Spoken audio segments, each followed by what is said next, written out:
Show your face. Show your face, please, with sugar on top.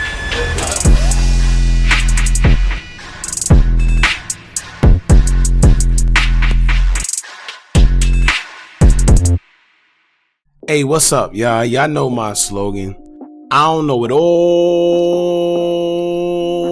but I know what I've been through. Now, before we get into this video, please make sure you head on down to Instagram and follow us on our official Instagram page at hookahanonymous_. Alright? We're able to be a little more explicit, a little more uncensored, and share content freely without running the risk of having our channel terminated. So, once again, make sure you head on down to Instagram and follow us on our official Instagram page at hookahanonymous_.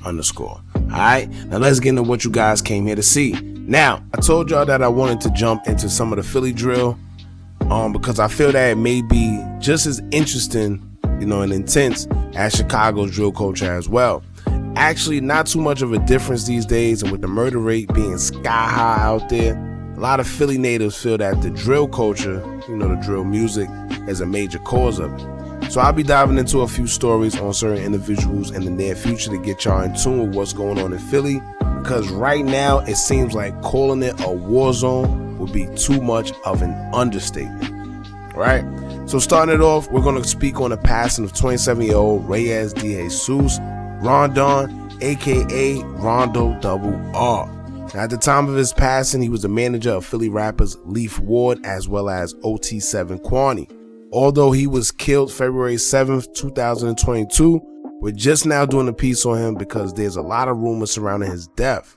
As soon as the news broke out, stories began flying about money being on his head, or his ops traveling all the way to Puerto Rico just to catch him lacking, rumors of him being backdoored, rumors of it being a robbery going wrong, and other rumors of his death being due to his affiliation with the drug game. No one knows a clear reason circulating his death as of yet. However, the suspect who allegedly pulled the trigger, they're saying that the police actually caught him after he took them on a chase, but he was ultimately caught and arrested. Although one man was captured, it's said to be more than one suspect that carried out the hit. Now, it's unclear what Rondo was doing in PR, right? Could have been just a quick getaway, or just like some people are speculating, he may have been down there on a drug-related trip after Puerto Rico police revealed that Rondo was under investigation in Philadelphia for alleged drug trafficking. Now, sidebar, anybody that was affiliated with Rondo and involved in whatever alleged criminal activity that he had going on, that was a heads up for y'all, and it be known that they know what's up behind the scenes. But anyway, it's being alleged that a day before Rondo passed away, he was in PR and they were shooting music videos, and he was seen with a young affiliate that he manages by the name of BM Fatty, who was known in Philly for riding dirt bikes. They were also with a rapper from Puerto Rico by the name of Young Chimmy PR. We're going to get back to him later. Now, the news says that Rondo met with several people at noon. Then they continued to the restaurant La Placita. He had drinks, he bought food, in which his tab came out to be $150, and he also left an additional $50 tip as well. As he was coming down the stairs in front of the avocado sculptures at approximately 6 p.m., he was shot and killed. Now, San Juan police said that there was 2 cars involved, despite people saying that it was just only one. The first car was the one that had individuals that got out of the car to confirm that it was Rondo when he was spotted in the area. The second car was the one that had the shooter inside after confirming that the person was in fact Rondo, and shots began coming out of the passenger side window. Now, the news also describes that Rondo's last moments was spent talking to BM Fatty, who they called Chubby, and also stated that security cameras recorded the individual who shot and the one who was driving the Honda bus. That same Honda bus was later found destroyed, as I'm sure it was to hide any evidence and fingerprints in regards to the killing. The news stated that there's several surveillance cameras all over, so they'll have visuals of what transpired and the people that are involved. However, I want to take this time to go over everything that people are talking about and point out the information that I found was interesting and a little shaky as well. Now, before we do, let's keep in mind that Rondo was in some beef with a couple of dudes, and I'm sure a lot of it was based off the fact that people were jealous. Not only jealous, but we do know that when you live by the gun, you die by the gun as well. And what goes around always come right back around, which is understandable, right? But sometimes it's not about what happened, it's about how things happen. And I don't care what nobody say, but this man was definitely set up. You know, I don't know how, I don't know why, but all the signs lead up to him being set up for whatever reason. Now, it's rumored that Rondo had a bounty on his head. I'm not sure what the amount was, but I'm sure that probably played a big part into why he was going through what he was going through, which ultimately led up to him losing his life in Puerto Rico. Now, for one, the fact that the car was destroyed shows that this was premeditated. The fact that it was 2 cars and they knew the exact area to find him at that exact time also tells me that he was set up. You know, it'd be understandable if he had a prior argument with someone briefly before, or something that would lead to someone to look for him or go follow him, but there's no recollect of any of that happening. You know, at first I thought maybe it was because he was wearing all his jewelry and flashing, and maybe someone tried to rob him and ended up killing him. However, none of the reports says that he was robbed or even wearing any of his jewelry. You know, the place where he was at is considered the Old San Juan. It's more of where the locals of Puerto Rico are located, and despite having a few restaurants and lounge spots, it's really dangerous because it's like the slums. So if they said it was like a robbery going wrong, then that'd make more sense, but they didn't say that.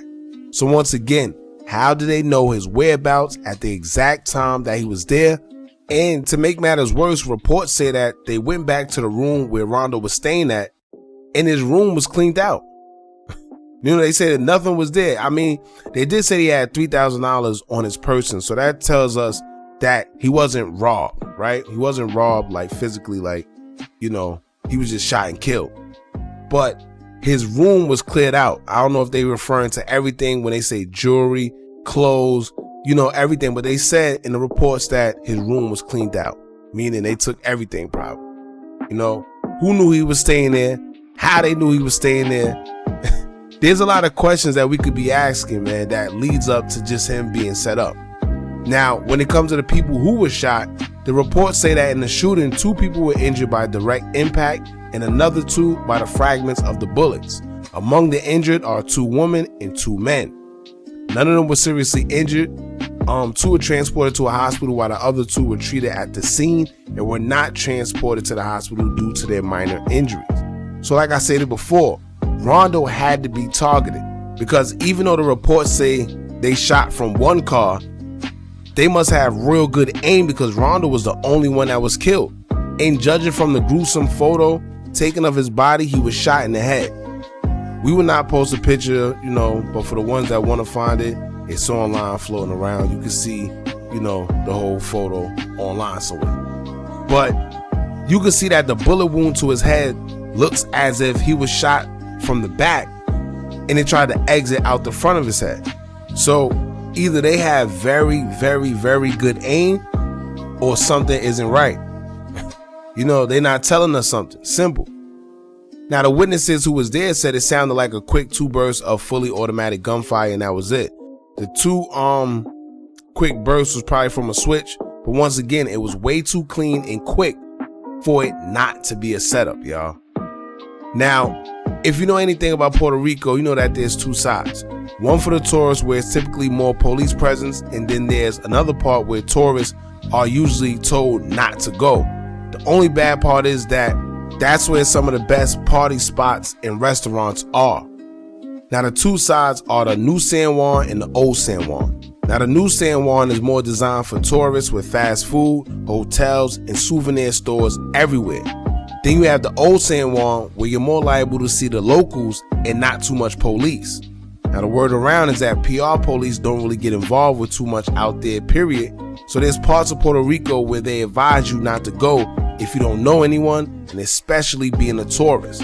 And that's where Rondo was, located in La Perla, going to that restaurant, La Placita. Now, here's where the backdoor rumors come from, and the backdoor rumors are floating around because this isn't the first time, but it's the second time where Rondo and Fatty were involved in a shooting where Fatty seemed to be in the mix. Now, the first time people accused Fatty of being on his phone and getting a text of what was about to go down.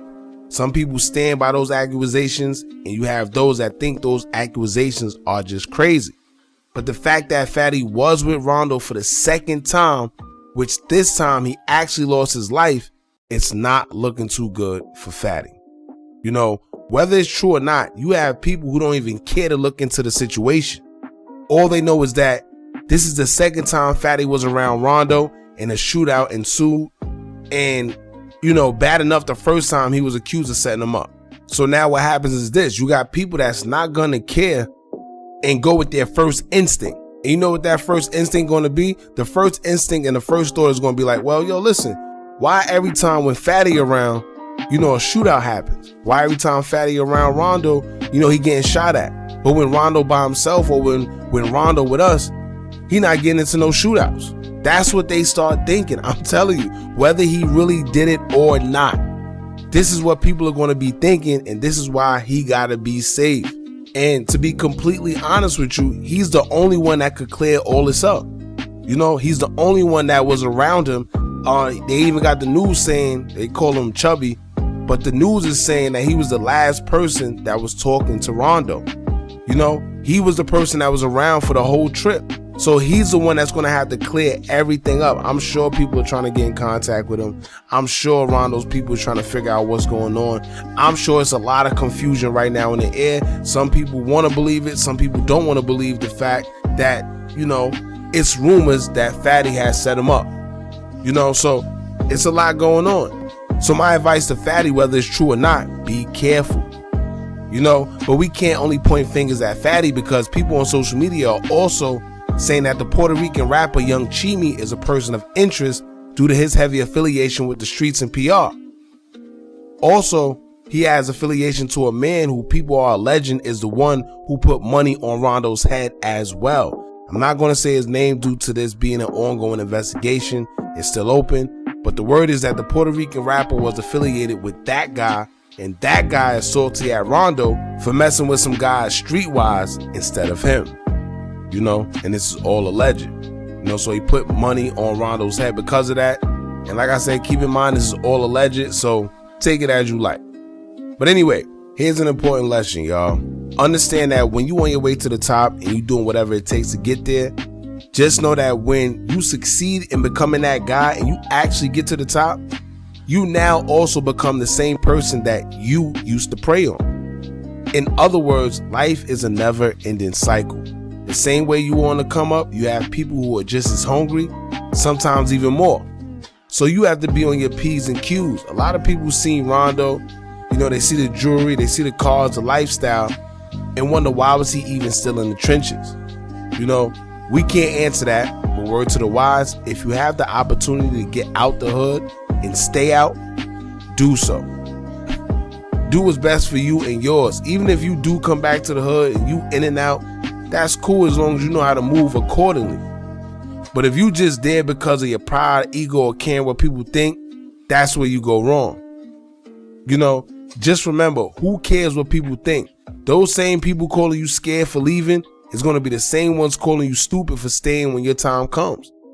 So move how you want to. You know, simple. Other than that, y'all jump in the comments. Let me know how y'all feel. Do y'all think that your boy Rondo was set up? You know, my condolences go out to his family. Rest in peace to the young man. At the end of the day, do y'all think he was set up, or do y'all think it just went down? All right, y'all jump in the comments. Let me know how y'all feel. Don't forget to like, comment, share, and subscribe. Hit that bell so you're notified every time we drop new content. And remember, as long as you keep on watching, I'm going to keep on dropping. I'm out.